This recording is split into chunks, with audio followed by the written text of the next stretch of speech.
If Abu Bakr and Umar and Uthman were enemies of Hazrat Ali, would Hazrat Ali have named his own sons after them? کہ دل و مسجد ہیں دونوں گھر خدا کے، مگر فرق ہے اتنا کہ یہ تعمیر ہے تیری اور وہ تعمیر ہے اس کی۔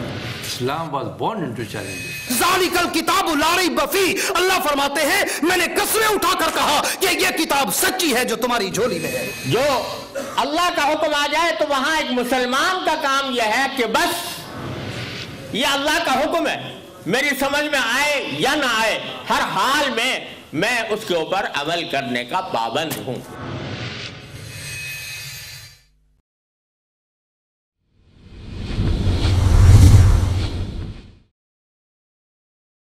الحمدللہ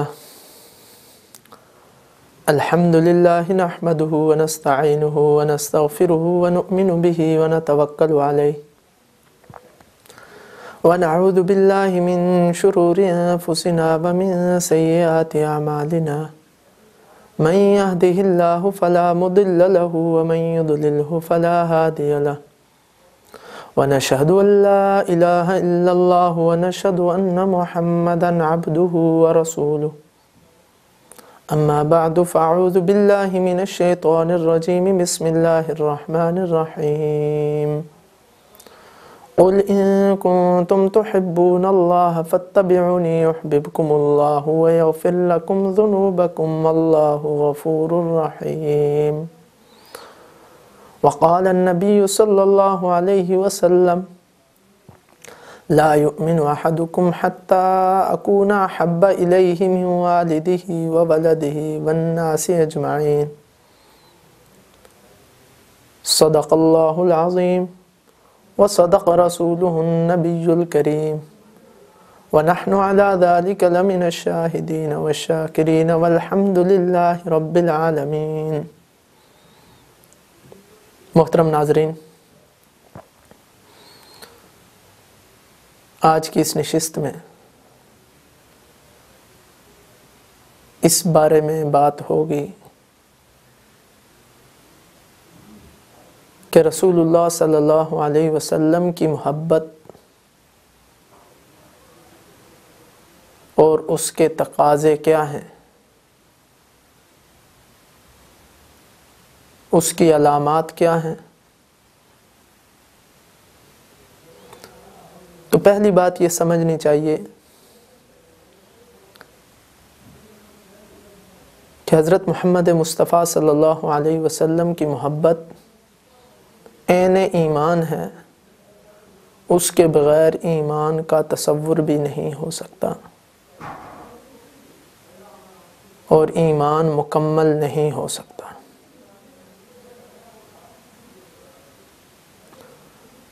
چنانچہ خود رسول اللہ صلی اللہ علیہ وسلم نے ارشاد فرمایا لا یؤمن احدکم، تم میں سے کوئی شخص بھی اس وقت تک مومن نہیں ہو سکتا حتی اکون احب الیہ من والدہ وولدہ والناس اجمعین، یہاں تک کہ میری ذات اسے اپنی اولاد سے، اپنے والدین سے اور ساری دنیا کے انسانوں سے زیادہ محبوب نہ ہو جائے، میری ذات سے وہ سب سے زیادہ محبت کرے، اس وقت وہ ایمان والا اور مومن کہلانے کا مستحق اور حقدار ہو سکتا۔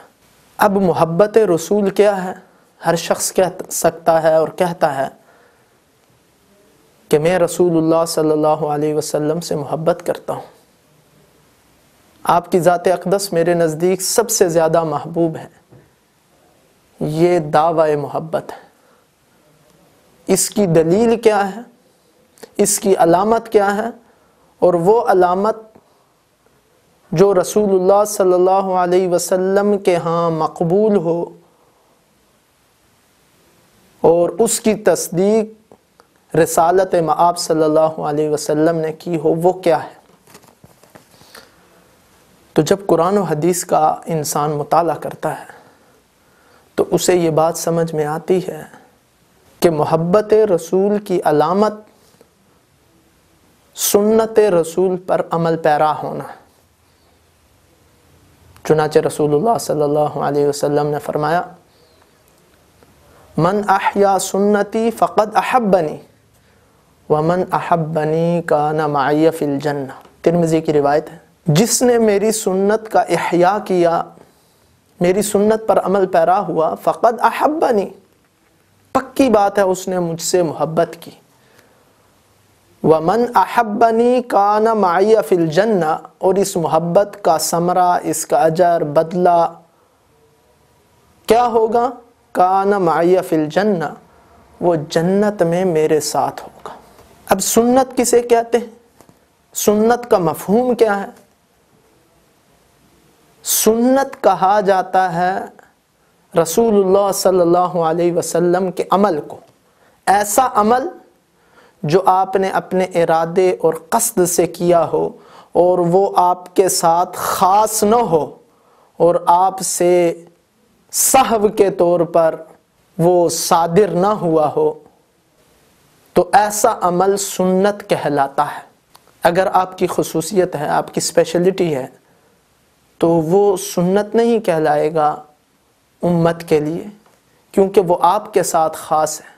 کئی امور رسول اللہ صلی اللہ علیہ وسلم کے ساتھ خاص ہیں، وہ امت کے لیے سنت نہیں ہو سکتے، وہ آپ کی خصوصیت ہے۔ اور سنت کو اگر عام الفاظ میں سنا جائے یا سمجھا جائے تو یوں کہا جا سکتا ہے، سنت شاہراہ جنت ہے، جنت کی راہ ہے، صراط مستقیم ہے، اللہ تک پہنچنے کا راستہ ہے۔ البتہ سنت کا مفہوم بہت وسیع ہے، سنت کا مطلب بہت طویل ہے۔ اس کے بارے میں امت کے اندر دو مختلف آراء پائی جاتی ہیں، دو حدود پائی جاتی ہیں۔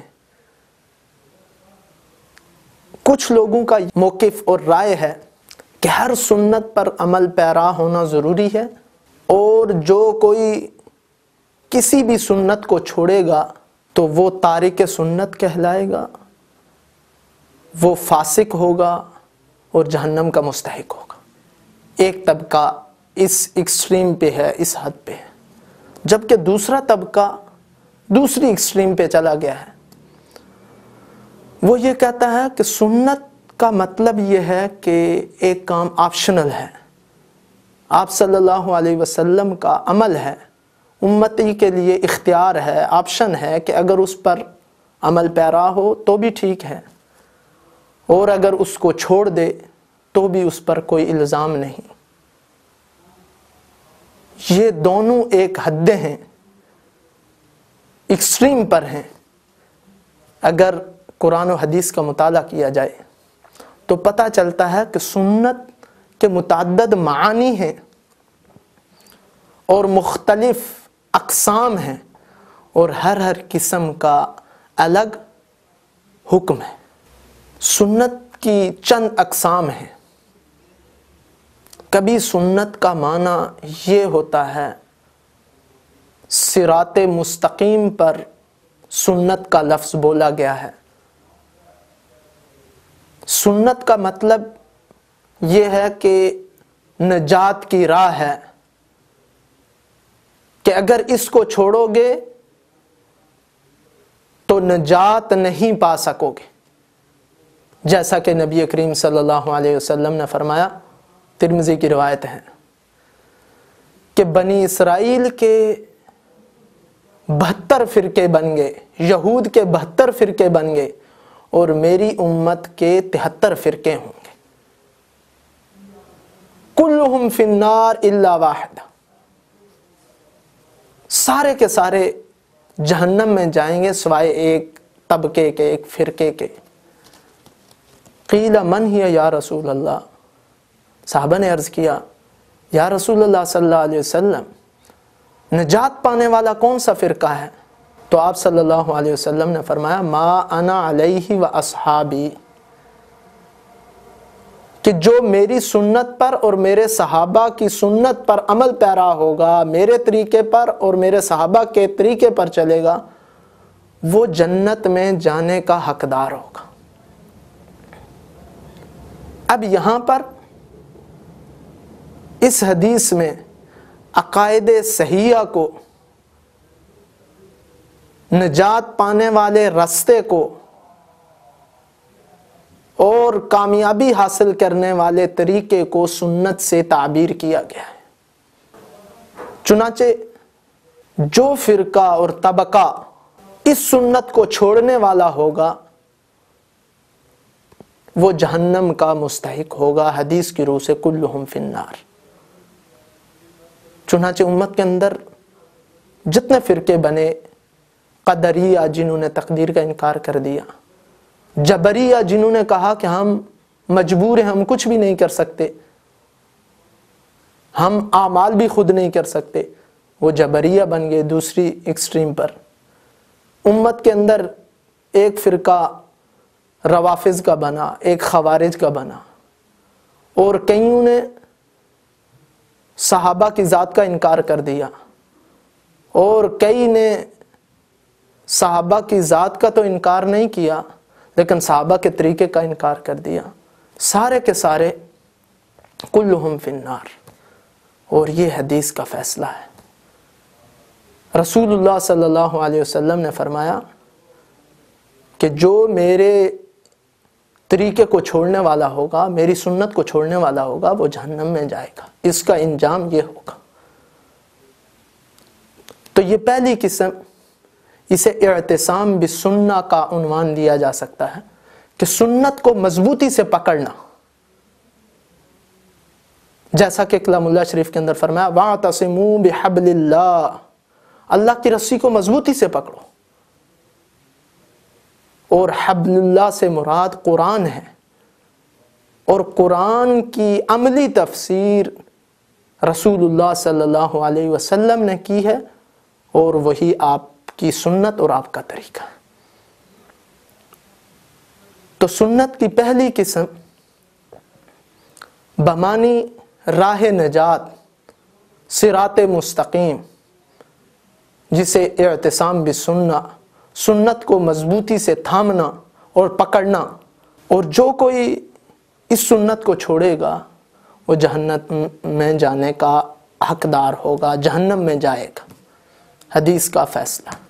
سنت کا مفہوم بعض احادیث میں یہ بیان کیا گیا ہے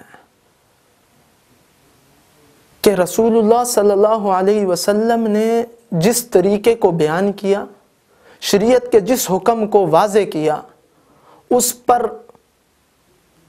پوری قوت اور سختی کے ساتھ عمل پیرا ہونا، اور اس کے برخلاف کسی اور طریقے کو ایجاد کرنے سے بچنا، یہ بھی ضروری ہے۔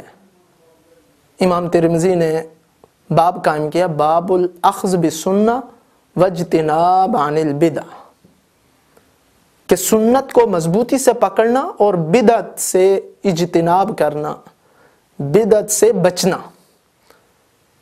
کبھی سنت کا اطلاق اس پر ہوتا ہے، اور نبی کریم صلی اللہ علیہ وسلم نے فرمایا کل محدث بدع، دین کے اندر ہر نئی چیز جسے دین سمجھ کر کیا جائے وہ بدعت ہے، اور فرمایا کل بدعت ضلالہ، ہر بدعت گمراہی کی طرف لے جانے والی ہے، وکل ضلالہ فی النار، ہر گمراہی جہنم میں جانے کا ذریعہ ہے۔ اور حدیث شریف کے اندر آتا ہے کہ قیامت والے دن حوض کوثر پر نبی کریم صلی اللہ علیہ وسلم کچھ لوگوں کو استقبال کرنا چاہیں گے، حوض کوثر پر انہیں پانی پلانا چاہیں گے، تو فرشتے عرض کریں گے کہ اللہ کے رسول، آپ کو نہیں پتا کہ انہوں نے آپ کے جانے کے بعد دین کے اندر کیسے کیسے طریقے ایجاد کر دیے، اور دین کے اندر کیسی تبدیلیاں کیں، کیسے نئے طریقے اور بدعتیں ایجاد کیں۔ تو اس وقت رسول اللہ صلی اللہ علیہ وسلم فرمائیں گے سحقاً سحقاً لمن غیر من بعدی، پھٹکار ہو پھٹکار ہو ان لوگوں کے لیے جنہوں نے میرے بعد میرے دین کے اندر نئی چیزیں ایجاد کر دی۔ ایسے شخص کو مبتدع کہا جاتا ہے جو بدعت کو ایجاد کرے۔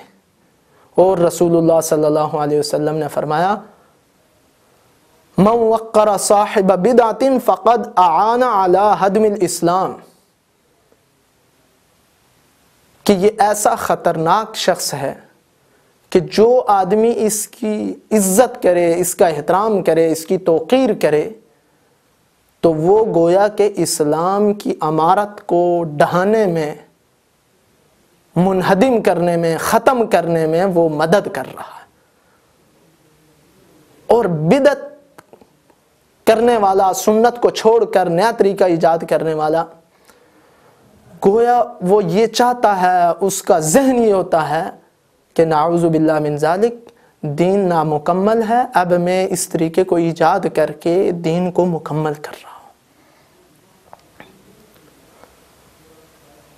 تو سنت کا ایک معنی یہ ہے کہ رسول اللہ صلی اللہ علیہ وسلم کے بتائے ہوئے طریقے پر سختی سے عمل پیرا ہونا اور بدعت سے بچنا۔ اور جو شخص بدعت کا مرتکب ہو، بدعت کو ایجاد کرے، اس کے بارے میں حکم یہ ہے کہ نبی کریم صلی اللہ علیہ وسلم حوض کوثر پر اسے دھتکار دیں گے۔ سنت کی تیسری قسم، جسے اطاعت بالسنہ کے عنوان سے تعبیر کیا جا سکتا ہے، اور اسے یوں بھی کہہ سکتے ہیں اطاعت رسول، رسول اللہ صلی اللہ علیہ وسلم کے حکم کو پورا کرنا، اسے اطاعت کہتے ہیں، اسے ماننا کہتے ہیں، اور اسے فرما برداری کہتے ہیں۔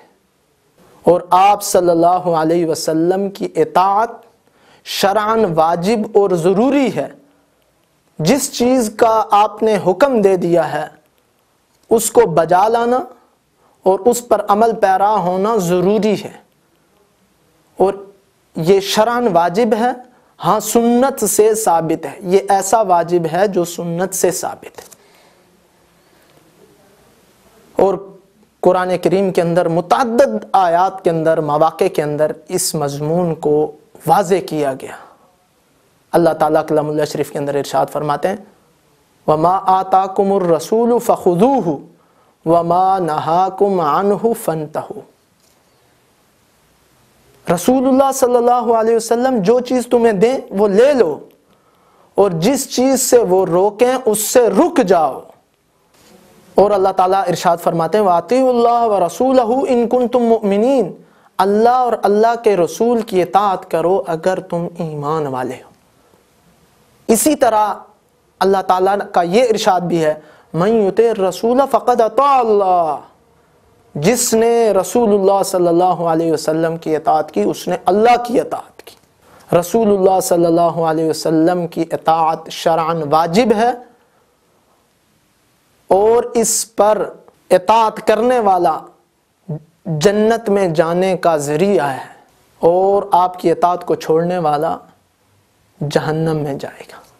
اسی مضمون کو رسول اللہ صلی اللہ علیہ وسلم نے یوں فرمایا کل الجنہ الا من ابا، میری ساری امت جنت میں داخل ہوگی مگر وہ شخص کہ جس نے انکار کیا۔ قیل من ابا یا رسول اللہ، صحابہ نے عرض کیا اے اللہ کے رسول کون انکار کر سکتا ہے؟ آپ صلی اللہ علیہ وسلم نے فرمایا من اطاعنی فقد دخل الجنہ ومن عصانی فقد ابا، جس نے میری اطاعت کی وہ جنت میں داخل ہوگا، اور جس نے میری نافرمانی کی اس نے انکار کیا۔ تو آپ صلی اللہ علیہ وسلم کی اطاعت شرعاً واجب ہے۔ چنانچہ حدیث شریف کے اندر آتا ہے آپ صلی اللہ علیہ وسلم نے ارشاد فرمایا لولا ان اشق علی امتی لامرتهم بالسواک عند کل صلاۃ، اگر مجھے اپنی امت پر مشقت کا، تکلیف کا اندیشہ نہ ہوتا، خوف نہ ہوتا کہ امت پریشانی میں مبتلا ہو جاتی، تو میں ہر نماز کے وقت مسواک کرنے کا حکم دے دیتا۔ تو اس سے معلوم یہ ہوا کہ آپ کا امر امت کے لیے اس پر عمل پیرا ہونا واجب اور ضروری ہے۔ تو سنت کا معنی، سنت کا اطلاق بعض اوقات آپ صلی اللہ علیہ وسلم کے حکم پر بھی ہوتا ہے۔ تو ایسی سنت اور ایسا عمل جس کا آپ نے حکم دیا ہو وہ شرعاً واجب ہے اور اس پر عمل پیرا ہونا ضروری ہے، اور اس کو چھوڑنے والا نافرمان ہے۔ اس کی کئی مثالیں دی جا سکتی ہیں۔ مثال کے طور پر رسول اللہ صلی اللہ علیہ وسلم نے داڑھی رکھنے کا حکم دیا ہے اور فرمایا وَاعْفُوا اللُّحَىٰ وَاحْفُوا الشَّوَارِبِ، کہ داڑھیوں کو بڑھاؤ اور مونچھوں کو کٹواؤ۔ تو داڑھی بڑھانے کا، نہ صرف یہ کہ داڑھی رکھنے کا، بلکہ داڑھی کو بڑھانے کا حکم دیا اور مونچھوں کے کٹوانے کا۔ خالف المشرکین، مشرکین کی مخالفت کرو۔ تو داڑھیوں کے بڑھانے کا اور مونچھوں کے کٹوانے کا حکم دیا۔ تو لہٰذا داڑھی رکھنا واجب ہے۔ اسی طرح آپ صلی اللہ علیہ وسلم نے جماعت کے ساتھ نماز پڑھنے کو لازم قرار دیا اور حکم دیا کہ جماعت کا اہتمام کرو۔ تو جماعت کے ساتھ نماز پڑھنا سنت سے ثابت ہے، اس کا حکم دیا، لہٰذا یہ ضروری ہے۔ حضرت ابن مسعود رضی اللہ تعالیٰ عنہ نے ارشاد فرمایا کہ اے لوگو، رسول اللہ صلی اللہ علیہ وسلم کی سنتیں سراسر ہدایت ہیں، اور انہی میں سے ایک سنت جماعت کی نماز ہے۔ اگر اس سنت کو چھوڑ دو گے تو گمراہ ہو جاؤ گے۔ اسی طرح آپ صلی اللہ علیہ وسلم نے شلوار کو، ٹراؤزر کو ٹخنوں سے اوپر رکھنے کا حکم دیا ہے اور ارشاد فرمایا کہ جو شخص ٹخنوں سے نیچے شلوار یا ٹراؤزر پاجامہ کرے گا وہ جہنم میں جائے گا۔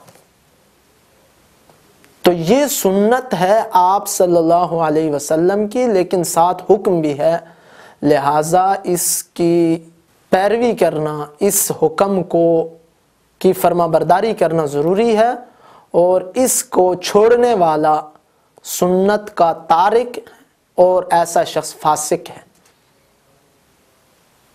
اور جو شخص آپ صلی اللہ علیہ وسلم کی نافرمانی کرے گا تو وہ جہنم میں جائے گا۔ کبھی سنت کا مفہوم بولا جاتا ہے اس عمل پر جو نبی کریم صلی اللہ علیہ وسلم نے کیا ہے۔ رسول اللہ صلی اللہ علیہ وسلم نے جو اعمال بطور عبادت کیے ہیں وہ بھی سنت ہیں، اور انہیں سنن ہدا اور سنن عبادت کہا جاتا ہے۔ سنت کی اس قسم کو عمل بالسنہ کے عنوان سے تعبیر کیا جا سکتا ہے۔ ایسے اعمال کی دو قسمیں ہیں۔ رسول اللہ صلی اللہ علیہ وسلم نے جو عبادت ہمیشہ کی ہے، دوام کے ساتھ کی ہے، تو وہ سنت مؤکدہ ہے۔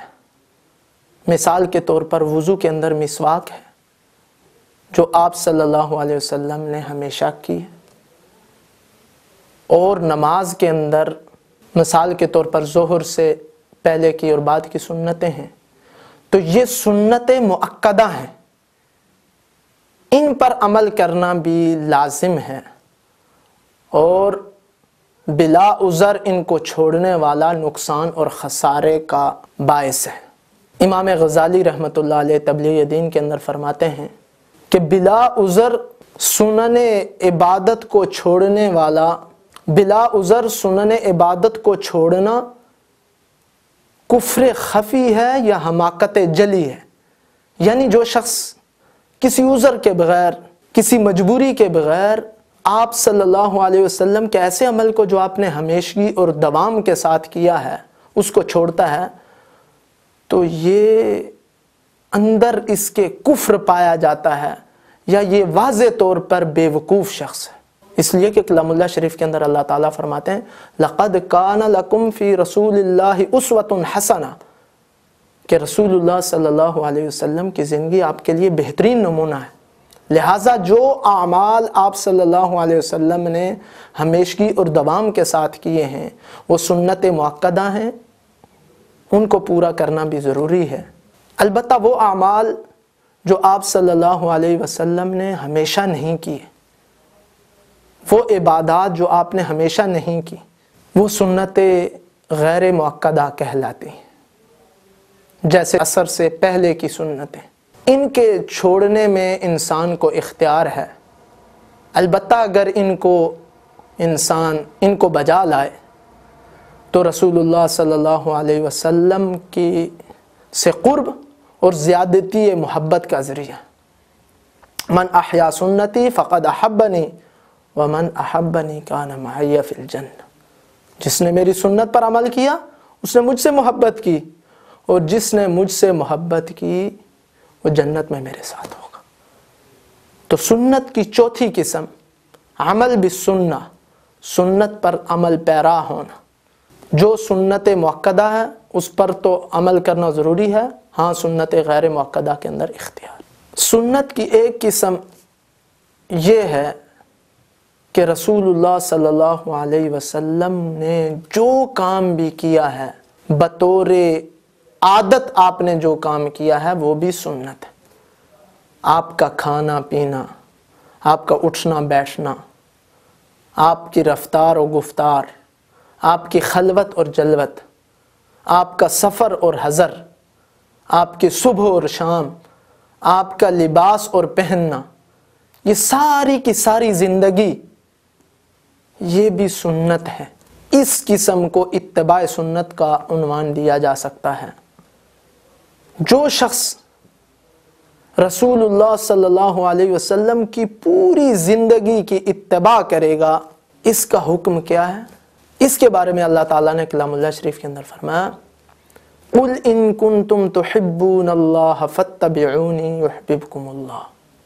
اے رسول اللہ صلی اللہ علیہ وسلم، آپ دنیا جہاں کے انسانوں کو کہہ دیجئے کہ اگر تم اللہ سے محبت کرتے ہو فَاتَّبِعُونِي، تو میری اتباع کرو، يُحْبِبْكُمُ اللَّهُ، اللہ تم سے محبت کرنے لگے۔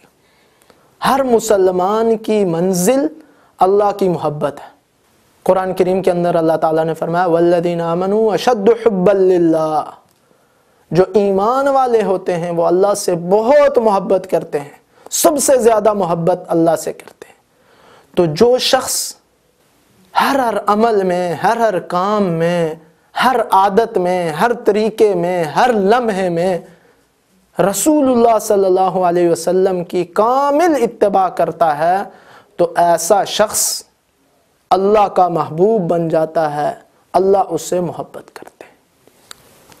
اس کا مطلب یہ ہے کہ سنت انسان کی روح بن جائے، سنت کے بغیر زندہ نہ رہ سکے، سنت اس کی طبیعت اور مزاج بن جائے، اور اسے دیکھ کر سنت یاد آ جائے، جیسا کہ حدیث شریف کے اندر اللہ کے نیک بندوں کی یہ صفت بیان کی گئی ہے، اذا رؤوا ذکر اللہ، جب انہیں دیکھا جائے تو اللہ یاد آ جائے۔ اسی طرح اس شخص کو دیکھ کر رسول اللہ صلی اللہ علیہ وسلم کی سنت یاد آ جائے۔ اور یہی صحابہ کی شان تھی، یہی اولیاء اللہ کی شان ہوتی ہے۔ چنانچہ حضرت ابن عمر رضی اللہ تعالیٰ عنہ کے بارے میں آتا ہے کہ رسول اللہ صلی اللہ علیہ وسلم کے ساتھ سفر کیا تو آپ صلی اللہ علیہ وسلم کی زندگی کا قریب سے مطالعہ کیا، تو جب بعد میں سفر کیا تو آپ صلی اللہ علیہ وسلم جس جگہ پر کھڑے ہوئے وہاں پر حضرت عمر بھی کھڑے، جس جگہ پر رسول اللہ صلی اللہ علیہ وسلم نے آرام کیا حضرت ابن عمر نے بھی آرام کیا۔ قدم بقدم، لمحہ بلمحہ رسول اللہ صلی اللہ علیہ وسلم کی اتباع کی۔ اور یہ وہ مقام ہے کہ جس جگہ پر پہنچ کر انسان اپنی منزل کا جو طلبگار ہوتا ہے، منزل اس کی طلبگار بن جاتی ہے۔ جو اپنی منزل کے لیے سرگرداں ہوتا ہے، منزل اس کی متلاشی ہو جاتی ہے۔ جو انسان اللہ کی محبت کرنا چاہتا ہے، اللہ سے محبت کرنا چاہتا ہے، اللہ تعالیٰ اس سے محبت کرتے ہیں۔ اسی کو علامہ اقبال نے یوں کہا ہے کہ محمد سے وفا تو نے تو ہم تیرے ہیں۔ اگر رسول اللہ صلی اللہ علیہ وسلم سے تو کامل وفا کرے، ہر لمحے میں، ہر ادا میں، صبح و شام میں، بیداری اور منام میں، خوشی اور غمی میں، اپنوں میں غیروں میں، ہر جگہ اگر تو رسول اللہ صلی اللہ علیہ وسلم سے کامل وفا کرے کہ محمد سے وفا تو نے تو ہم تیرے ہیں، یہ جہاں چیز ہے کیا؟ یہ ارض و سما کیا ہے؟ یہ شجر و حجر کیا ہے؟ یہ بر و بحر کیا ہے؟ یہ جہاں چیز ہے کیا؟ لوح و قلم تیرے۔ اور اس کی وجہ، لاجک اور ریزن کیا ہے کہ جو رسول اللہ صلی اللہ علیہ وسلم کی کامل اتباع کرے تو وہ اللہ تعالیٰ کا محبوب بن جاتا ہے۔ اس کی وجہ یہ ہے کہ رسول اللہ صلی اللہ علیہ وسلم کی ہر ادا اللہ تعالیٰ کو محبوب ہے۔ جیسے آپ کی ذات محبوب ہے، اسی طرح آپ صلی اللہ علیہ وسلم کی صفات اور عادات اللہ تعالیٰ کو محبوب ہیں، اور ان کے اندر کامل عبدیت پائی جاتی ہے۔ لہٰذا جو شخص اس ادا کو اپنائے گا، اس عادت کو اپنائے گا، تو جیسے اللہ تعالیٰ رسول اللہ صلی اللہ علیہ وسلم سے محبت کرتے ہیں ان کی اداؤں کی وجہ سے، اسی طرح اس شخص سے بھی محبت فرمائیں گے۔ اللہ کا وعدہ ہے۔ رسول اللہ صلی اللہ علیہ وسلم کی زندگی کا ایک ایک لمحہ کتب احادیث میں محفوظ ہے۔ البتہ اگر رسول اللہ صلی اللہ علیہ وسلم کی کامل زندگی کا ایک ہی جگہ پر آدمی نے مطالعہ کرنا ہو تو اس کے لیے چند کتابیں بڑی اہم ہیں، ان کا مطالعہ کرنا چاہیے۔ اس میں زاد المعاد ہے ایک کتاب، رسول اللہ صلی اللہ علیہ وسلم کی زندگی کو تفصیل سے لکھا گیا ہے۔ شمائل کبریٰ کے اندر بھی بہت تفصیل سے آپ صلی اللہ علیہ وسلم کی ہر ادا کو محفوظ کیا گیا ہے۔ اسی طرح امام ترمذی کی شمائل ترمذی، وہ بھی بڑی اہم کتاب ہے۔ اس کے اندر رسول اللہ صلی اللہ علیہ وسلم کی ساری عادات کو اور آپ صلی اللہ علیہ وسلم کی تمام افعال کو جمع کیا گیا ہے۔ اگر ان کا آدمی مطالعہ کرے تو پھر رسول اللہ صلی اللہ علیہ وسلم کی زندگی کو سمجھنے اور اس پر عمل پیرا ہونے کا اسے موقع مل سکتا ہے۔ کتب احادیث میں سنت کا لفظ اس طرح بھی استعمال کیا گیا ہے احیاء سنت کے عنوان سے، کہ آپ صلی اللہ علیہ وسلم نے فرمایا من احیا سنتی فقد احبنی، جس نے میری سنت کا احیاء کیا اس نے مجھ سے محبت کی۔ تو گویا کہ سنت کی چھٹی قسم اسے احیاء سنت کا عنوان دیا جا سکتا ہے۔ احیاء سنت کا کیا مطلب ہے؟ کہ رسول اللہ صلی اللہ علیہ وسلم کی کوئی سنت، آپ کا کوئی طریقہ جو امت کے عمل سے عمومی طور پر نکل گیا ہو، امت کے بڑے طبقے نے اسے چھوڑ دیا ہو، اس طریقے کو عمل کے اندر لانا، اس سنت کو اپنی زندگی کے اندر لانا اور پورے معاشرے کے اندر، امت کے اندر لانے کی، اسے پھیلانے کی محنت کرنا، اسے احیاء سنت کہا جاتا ہے۔ اور اس کی فضیلت اور اجر کیا ہے، اس کا بدلہ اور مقام کیا ہے؟ رسول اللہ صلی اللہ علیہ وسلم نے فرمایا من احیا سنتی عند فساد امتی فلہ اجر 100 شہید۔ جو شخص میری ایک سنت کو زندہ کرے میری امت کے فساد کے زمانے میں، جب برائی عام ہو جائے، ہر طرف برائی کا ماحول ہو، ایسے ماحول میں جو شخص میری سنت کو زندہ کرے اسے 100 شہیدوں کا ثواب ملے گا۔ اور اس کی وجہ، لاجک اور ریزن یہ ہے کہ اس وقت فساد کے زمانے میں دین پر عمل کرنا، سنت پر عمل مشکل ہو جاتا ہے، اور یہ شخص نہ صرف یہ کہ سنت پر عمل کر رہا ہے بلکہ احیاء سنت کر رہا ہے، سنت کو پھیلا رہا ہے، تو اس کے لیے اتنا اجر بڑھ جائے گا کہ 100 شہیدوں کا ثواب ملے گا۔ چنانچہ حضرت شاہ اسماعیل شہید رحمۃ اللہ علیہ کے بارے میں آتا ہے کہ جب ہندوستان کے اندر ہندو معاشرے کی وجہ سے، مسلمانوں کے ان کے ساتھ رہن سہن کی وجہ سے مسلمانوں کے اندر یہ رسم پختہ ہو گئی تھی کہ جو عورت بیوہ ہو جاتی، اس کا خاوند مر جاتا تو اس کا نکاح نہیں کیا جاتا تھا اور اسے برا معیوب سمجھا جاتا تھا، حالانکہ رسول اللہ صلی اللہ علیہ وسلم کی سنت ہے اور بعض صورتوں میں ضروری بھی ہو جاتا ہے۔ تو حضرت شاہ اسماعیل شہید رحمۃ اللہ علیہ نے اس سنت کو پھیلانے کی، اس کے احیاء کی تحریک شروع کی اور بہت سی عورتوں کا نکاح اپنے کروایا اور معاشرے کے اندر اس سنت کو زندہ کیا۔ چنانچہ آج کے دور کے اندر بھی دیکھا جا سکتا ہے کہ رسول اللہ صلی اللہ علیہ وسلم کی بہت سی سنتیں ایسی ہیں جو امت کے عمومی عمل سے نکل گئی ہیں۔ مثال کے طور پر یہ ہے کہ شادی مشکل بن گئی ہے۔ وجہ کیا ہے کہ شادی کے اندر سادگی نہیں رہی۔ سادگی کے ساتھ شادی کرنا یہ امت کے عمومی عمل سے نکل گیا ہے، جیسا کہ رسول اللہ صلی اللہ علیہ وسلم نے حضرت فاطمہ رضی اللہ تعالیٰ عنہ کی شادی کی، اور جیسے صحابہ کرام کی شادیاں ہوتی تھیں وہ شادی سادی ہوتی تھی۔ اب آج کل اگر کوئی شخص اس سنت کا احیاء کرے کہ شادی کو سادگی کے ساتھ کرنے کا اہتمام کرے اور اس سنت کو پھیلائے تو اس کے لیے بھی یہی اجر ہوگا۔ اللہ تعالیٰ مجھے آپ کو سنت کے مفہوم کو سمجھنے کی اور اس پر عمل پیرا ہونے کی توفیق عطا فرمائے۔ خلاصہ کلام یہ ہوا کہ سنت کا ایک معنی راہ نجات کا ہے، اہل سنت والجماعت کے عقائد کا ہے۔ جو شخص اس سنت پر عمل پیرا ہوگا وہ جنت میں جائے گا، اور جو شخص اس سنت کو چھوڑ دے گا وہ جہنم میں جائے گا، رسول اللہ صلی اللہ علیہ وسلم نے فرمایا۔ اور سنت کا دوسرا معنی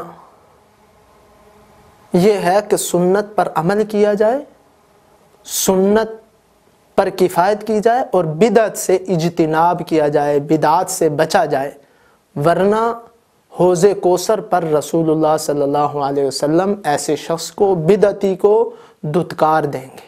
اور سنت کا تیسرا معنی یہ ہے کہ آپ صلی اللہ علیہ وسلم کی اطاعت کی جائے۔ آپ صلی اللہ علیہ وسلم کے ہر حکم کی اطاعت شرعاً واجب ہے۔ جو شخص آپ کی اطاعت کرے گا وہ جنت میں جائے گا، اور جو نافرمانی کرے گا وہ جہنم میں جائے گا۔ من اطاعنی فقد دخل الجنہ ومن عصانی فقد ابا۔ سنت کی چوتھی قسم یہ ہے کہ رسول اللہ صلی اللہ علیہ وسلم نے جو عبادات کی ہیں ان پر عمل پیرا ہونا۔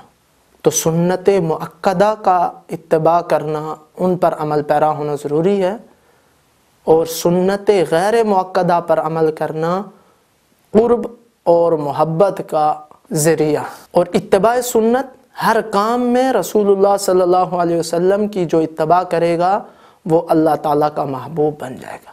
اور جو شخص احیاء سنت کرے، جو سنت امت کے عمل سے نکل گئی ہے، اس کو عمل میں لانے اور پھیلانے کی کوشش اور سعی کرے گا، اس کے لیے 100 شہیدوں کا ثواب ہوگا۔ اللہ تعالیٰ مجھے آپ کو سنت پر عمل پیرا ہونے کی توفیق عطا فرمائے، ہر سنت کو اپنی زندگی کے اندر لانے کی توفیق عطا فرمائے۔